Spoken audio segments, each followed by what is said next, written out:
predictions, ladies and gentlemen. I rarely do these because it's hard to try and figure out how the WWE does their shows because they act so asinine. Especially what just happened with Baron Corbin. This is being recorded just after I did my SmackDown review. And I'm just seething with rage. Why? Why would they go there? But still, this isn't about what happened in the past. It's about what's going to happen in the future.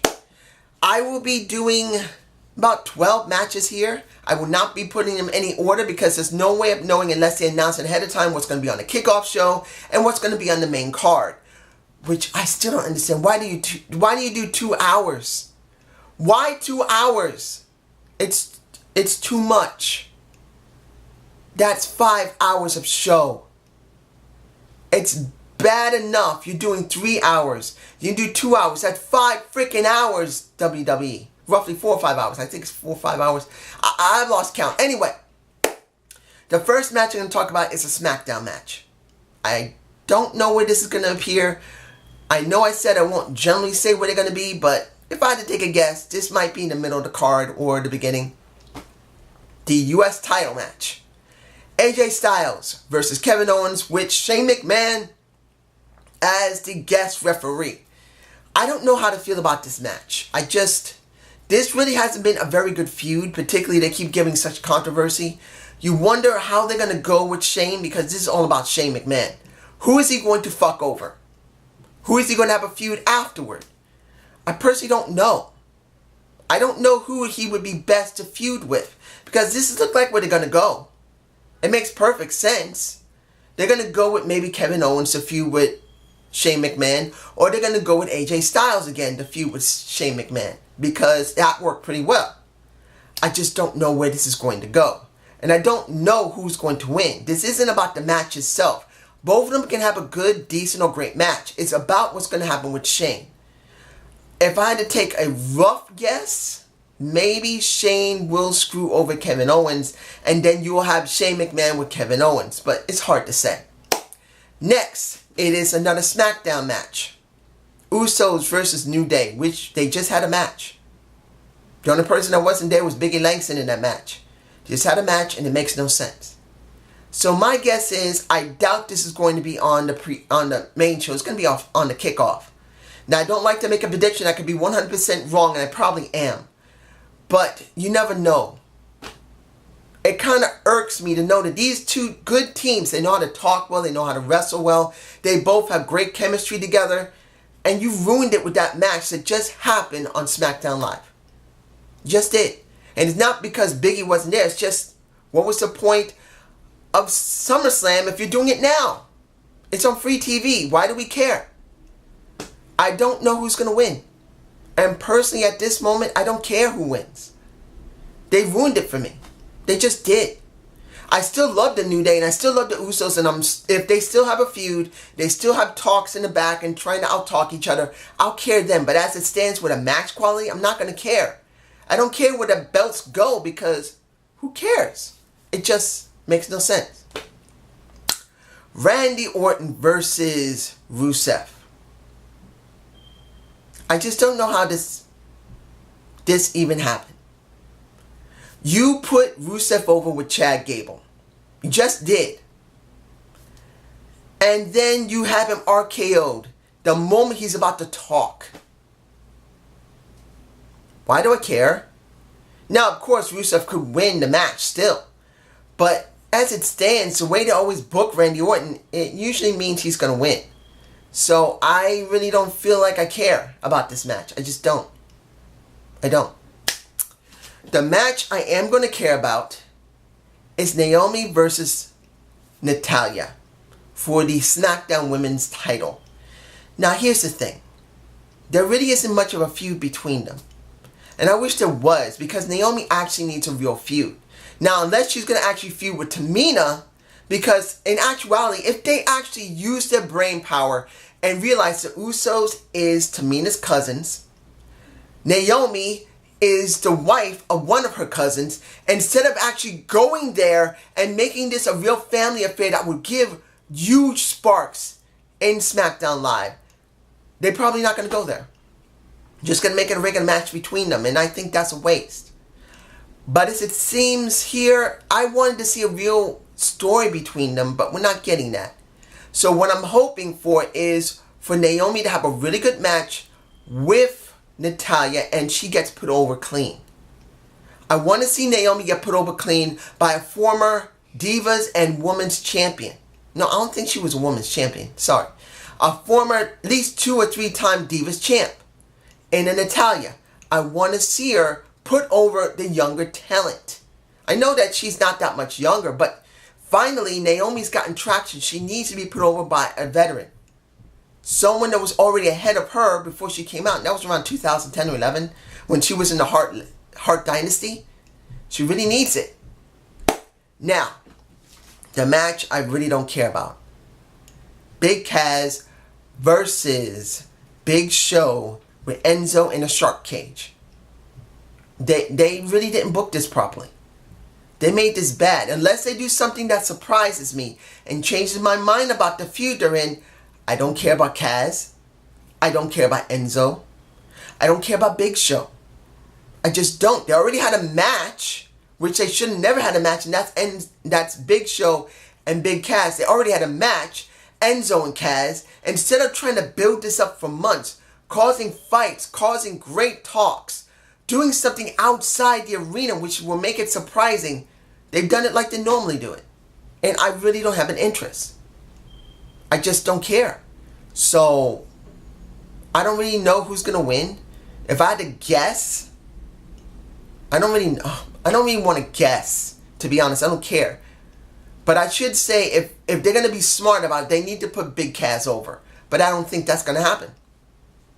Now, another Raw match. Finn Balor versus Bray Wyatt, which is the most saddest thing you could see. You got 2 characters who are, in a sense, from the dark side. You got Finn Balor, who has the demon, and then you have Bray Wyatt, the Eater of Worlds. Where Bray Wyatt, who's been around for more than a few years on the main roster, has been buried. And buried, and buried, and buried. And then you got Finn Balor. Last year, he won the Universal title. He got hurt, which I state this again. He should have never won it. It was nice to see it, but he should have never won it. It was too soon. They just wanted shock value, and now when it comes down to what is Finn Balor doing? He's not really doing anything substantial. He doesn't use the demon enough, or ever. Only now he's about to use the demon in a special occasion, which is really bad. He has a good gimmick as the demon. And instead of using it more often, maybe after this, maybe they will. So maybe that might actually change my mind about Finn. Maybe that means to actually see a little bit of stock in him. Maybe they want to do something with him. But as it stands, the leather jacket doesn't work for me. It has to be the demon. So do I believe this will be a good match? Probably will. But here's the problem. Where is the payout? There's no payout for Finn. And there's really no payout for Bray Wyatt. I would rather see Bray Wyatt do something. Just do. Now, I don't remember who would be going up against The Miz for his IC title. I don't even know if he's doing it. So, I'm leaving that one blank. You guys can tell me below if you heard who's going after the Miz for his title. As far as I know, he's not going after anybody, or no one's going after him. But I will say, because of the 2 guys that he had been messing with, Seth Rollins and Dean Ambrose, Seth Rollins and Dean Ambrose versus Sheamus and Cesaro. This isn't... I feel like they should have done this months ago when they to bring those 2 together. Because then it would have been more better to build them up as a tag team instead of letting them have just one match, constantly fighting between each other, and then bringing them together finally as a real tag team. You're not doing Sheamus, and you're not doing Cesaro, you're doing something entirely different. And I feel like they're kind of missing out because they really needed time to build together. Honestly. I don't believe it works the way it is. But I'm not taking away that I'm glad they're finally together, because they need to be together, because there's no other option for either one of them. Seth's not really doing anything as the Kingslayer, And the lunatic is not really doing anything, particularly going after IC title again and again, and he's not really getting anywhere. That's just the way I see it. Do I believe they're going to win? I do believe they're going to win. I do believe Sheamus and Cesaro are going to drop the straps. But the question is, who is going to be after them next? That's going to be a question. Now, Neville versus Akira Tozawa. What happened on Raw? Made no sense. Why would you give Akira Tozawa the title now just so he has to defend it at SummerSlam? Unless there's going to be something really screwy that's going to happen, maybe Titus O'Neil is going to turn on Akira, or maybe Apollo Crews. That might be interesting. Have Apollo Crews get so angry that Akira is being loved more by Titus O'Neil than him, being more of a manager to him, that he screws over Akira Tozawa, and then you got a Apollo Crews turn heel, and then you can have something from there for both of them. Titus O'Neil seeing Apollo Crews turn heel, Akira Tozawa stays with him, and then we actually have something interesting on Raw, because Apollo Crews, as far as I know, he's too big to be on 205 Live. So they got to do something. That's just how I feel. Do I believe he's going to retain Akira? No. I believe Neville's going to win because of interference by a Apollo Crews. Excuse me. Let's see here. Am I forgetting anything? Seth Rollins. Let's see. Because Orton, Finn Balor, Naomi. Okay. You have Alexa Bliss versus... I'd rather see Nia Jax there. I'm not going to lie. I wanted to see Nia Jax versus Alexa Bliss. Two hugely changing styles. You got an extremely small woman compared to a monster woman. Instead of just having a slim, kind of bigger woman versus a really small woman. I don't hate Sasha Banks. I actually do like her a lot. I've already said this numerous times. Sasha Banks, out of any of the crop that came up in NXT in the last 3 or 4 years, she's the best out of them all. And a lot of people are going to say, what about Charlotte? I'm sorry, Charlotte's not ready. Charlotte just doesn't feel right to me, and she doesn't feel ready. If she can't work with anyone other than the ones from NXT, then you got a problem. Because how you saw how she worked with Naomi clearly shows she's not good with people that she didn't get familiar with in NXT. They covered her problems very well. So I just feel like Sasha's one of the best all-around wrestlers. But not in this context where she should not be going after the woman's title here. It should be Nia Jax. Here's the thing. On Raw, they have a very standard, boring type of women's division. They just do. Yeah, they got some nice looking women with beautiful bodies and everything. And nice personalities. I mean, Mickie Jane's personality, I love it. I love Mickie Jane. But you don't see much of her. You see Nia Jax sometimes. You see Alexa Bliss a lot. You see Bayley a lot. You see Sasha Banks a lot. That's the ones you generally see, and that's where they're hurting themselves. So I wanted to see Nia Jax. So who you think is going to win? I mean, who I think is going to win? Sorry. I don't really care. I'd rather see Nia Jax there, so I don't care about the match.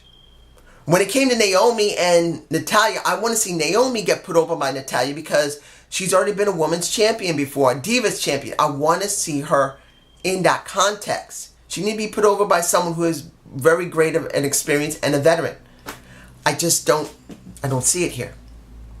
2 matches left. Shinsuke Nakamura versus Jinder Mahal. Here's the thing. This will probably be at the end of the show. Not the end. It'll be second to last.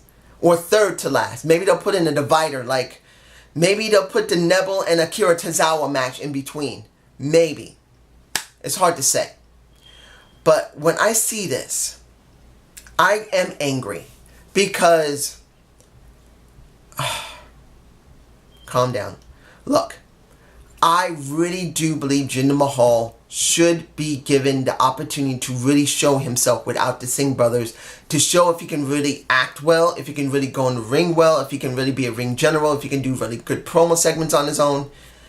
I truly believe that he could be something good. Not great, but good, that will really help the company years to come. And they're not doing it.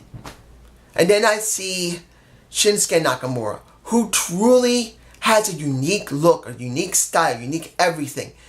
And I just don't see him lasting. Because I just don't see, when it comes to the one who's currently booking the show, in a road dog, we're not going to get anything substantial. Now, maybe he may win the match, and there's a possibility he could win. There is a good possibility Shinsuke Nakamura is going to win. And then we're really going to see if he can really handle himself to an American and international crowd other than Japan. He's got to be handling the American crowd, the Mexican crowd, the European crowd, the Chinese crowd, along with the Japanese crowds. This is going to be a very important thing. But as it stands, I just don't see him being booked properly. I just don't. He has the great look. He has a great style of wrestling. He's a good ring, not like a good ring general, but a good ring warrior. But if they're not going to book him right, what's the point? But I do believe there's a possibility he could win. But then it hurts Jinder Mahal, because I want to see him retain and actually win by himself. No Singh brothers. I want to see that he's done well at a signature pay-per-view. Finally.